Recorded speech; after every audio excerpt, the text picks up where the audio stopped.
मेरे प्रिय, मैं आपको बताना चाहता हूँ कि जब मैं प्रभु में आया, सेवकाई में आया, तो उस समय मेरे जो हालात थे बहुत ही खराब थे। कर्ज के कारण, बीमारी के कारण, नशे के कारण, अन्य ऐसी बातों के कारण।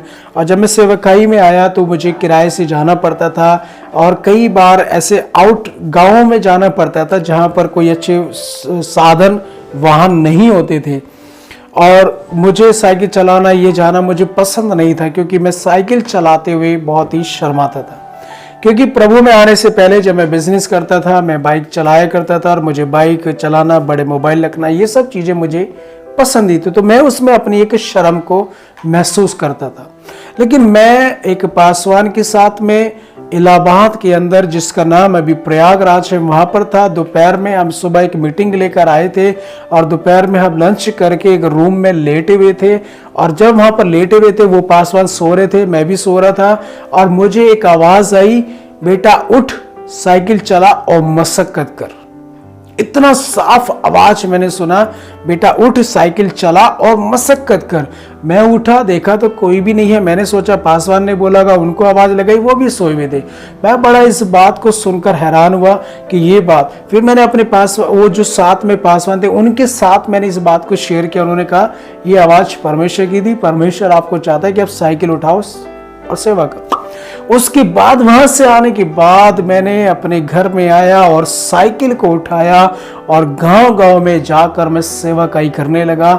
और एक एक दिन में 90, 95, 100 किलोमीटर साइकिल चलाकर, मई जून के महीनों में भी उपवास रख रख करके गांव गांव में, खेतों खेतों में, लोगों के घर घर जाकर ऐसे सुसमाचार सुनाया, ट्रैक्स बांटे, ऐसी गोस्पेल आउटरीच किया। और उस समय जो परमेश्वर ने मेरे जीवन को आशीष दिया, सचमुच वर्णन से बाहर है। वो सारी श्रम, डर, सब कुछ बाहर निकल गया। उसके बाद मैं आपको बताना चाहता हूँ कि बाइक पर मैं कैसे आया। उसके बाद जब मैं घर में बैठा हुआ था कि पासवान मेरे घर में आते हैं और अपनी एक समस्या को बताते कि मेरी बेटी का ऑपरेशन हुआ है और उसमें काफ़ी खर्चा हो गया और मैं थोड़ा सा फाइनेंशियली दिक्कत से चल रहा हूँ। परमेश्वर मेरे मन में आवाज़ डालते हैं कि इसको कुछ हेल्प कर, और साफ आवाज़ बताई कि इतने रुपए की हेल्प कर। मैंने कहा प्रभु मेरी जेब में इतना पैसा नहीं है, मैं कहाँ से दूँ। फिर प्रभु मुझे बोलते जो है वो दे दे और बाकी जो है बाद में देना है। मैंने जो था वो दे दिया और बाकी जो है मैंने पासवान को बोला कुछ समय के बाद आप आना और बाकी और मैं आपको कुछ दूंगा। प्रभु ने मेरे मन में डाला है। और कुछ समय के बाद वो पासवान जो टाइम दिया था वो आया और प्रभु ने अद्भुत रीति से इंतजाम किया, मैंने वो उनको दे दिया। और आपको बताना चाहता हूँ कि हुआ क्या, वो दिया मैंने और मैं जस्ट अपना सेवकाई में सब करने लगा। और एक दिन मन में डाला कि चल बाइक शोरूम में जाते हैं। शोरूम में गया, मैं शोरूम में देखा बाइक, तो वहाँ पर लोग चारों तरफ से लिपट जाते, सर कौन सा बाइक लेंगे, ये लेंगे, वो लेंगे, फीचर ये सब बताने लगे। लेकिन मेरे जेब में पैसा नहीं था, तो फ़ोन नंबर मांगने लगे। लेकिन मैं नंबर लिखवा के नहीं आया, क्योंकि वो फ़ोन कर करके फिर परेशान कर देगा। तो मैं वहाँ पर घूम के देख कर और ये सब करके आ गया। लेकिन पैसा नहीं था, बुक करना ये सब चीज़ें, पैसा नहीं था। मैं प्रार्थना कर रहा था, प्रभु जरूरत है सेवकाई में जाने के लिए, एक जरूरत है, प्रभु मुझे चाहिए। और मैं ऐसे प्रार्थना कर रहा था। कुछ दिन के बाद एक प्रभु के दास मेरे घर में आते हैं और एक लिफाफा मुझे पकड़ाते हैं और कहते हैं कि ये आपके वाहन के लिए है। आमीन, प्रेज द लॉर्ड।